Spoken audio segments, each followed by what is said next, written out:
we've had bread, and they were making it, they were baking it, they were flapping it, and everything else, even before we knew it. They had to knead the ingredients to make them just right for baking it. Christ broke bread with the disciples on the Last Supper, and he used the bread as an example of the breaking of his body, and us taking that in for our transgressions. There are many types of bread. There's rye, white, wheat, sourdough, pumpernickel, French bread, croissants, bagels, cornbread, one of my favorite, Jiffrey, cinnamon bread, just to name a few. But in every country, bread is used in different ways. In New England, there's a bread that's called anadama, which is sweet cornmeal and molasses. And it's a base bread, the cornmeal and the molasses. In France, it's the baguette. It is a thin, elongated loaf, and they cut the slits in it to allow the baking, the gas to expand. And I'm sure some of us have had that, and they use the flour, the water, the salt, the yeast. In Jamaica, there is a bread called bami, and that's made by frying in a mix of cassava roots and salt and coconut oil dipped in coconut milk and then fried again. And in Russia, they have the Borodinsky bread, which is a dark brown sourdough rye bread, traditionally sweetened with molasses and flavored with coriander and caraway seeds. But even in all those bread, there's one common denominator, and it's yeast. So as a Christian, there's one common denominator. Yes. You might not believe, but you have faith. You might not be doing any works, but you have faith. You might not be tithing, but you have faith. You might not be doing anything, but you have faith. Wow. And just for those few breads that's from around the world, again, faith is the yeast is the common denominator in the breads. And would you want to serve your guests old stale bread? No. Come on. Wrap it up, put it in a pretty bowl, and present it to them as good? I don't think so. No. Would you give that garbage to yourself? No. No. So when bread becomes stale, it tends to break down and crumble. In some countries, the stale bread is good. They make other delicacies out of it.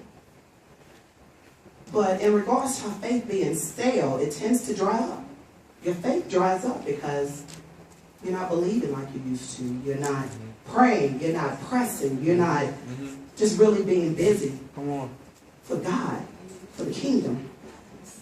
Having faith is not so important anymore.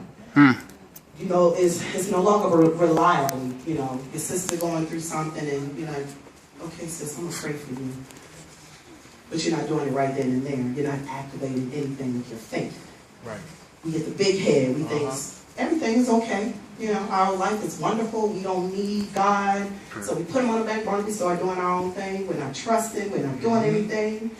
And I use this analogy because we as Christian followers of Christ, we tend to do things like that. We tend to do things our way. We tend to not even think about God in a situation that seems perfect. We tend not to think about God when we got fat bank accounts, when all our bills are paid, our refrigerated cabinets are full.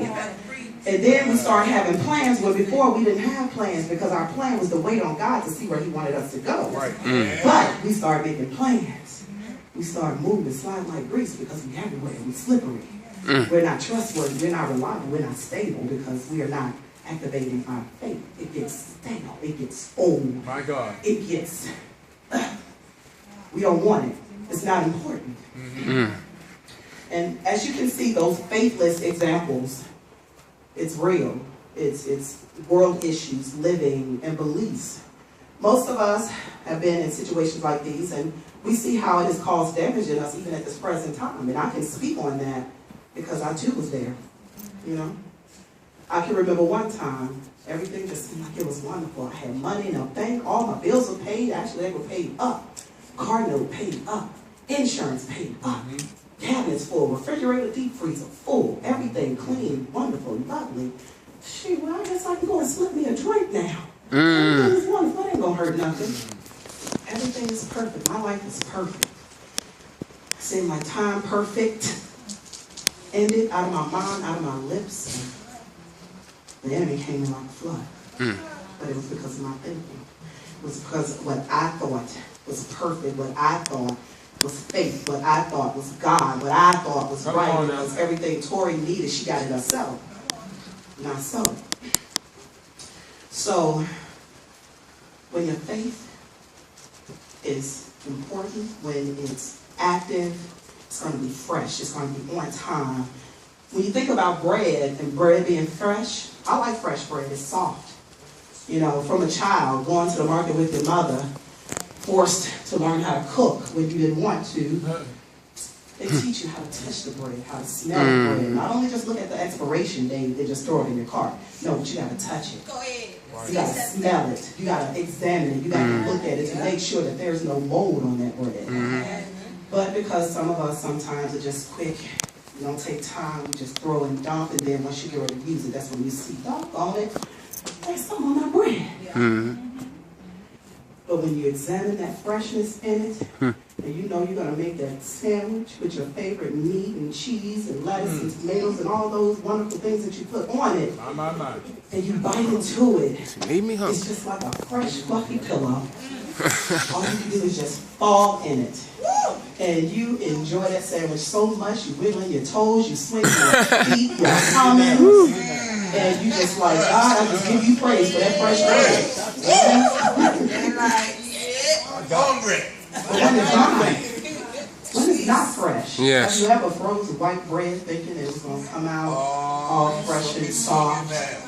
But when you let it thaw out and you try to make that sandwich and it just don't seem quite right. Try to put it in the microwave, everything. Right, microwave. That's how our faith does sometimes. When it's fresh, when it's on point, when you're excited, when you're on fire, when you are being about the Lord's business. Not putting your issues before God. Your faith is on point. Your prayers are on point.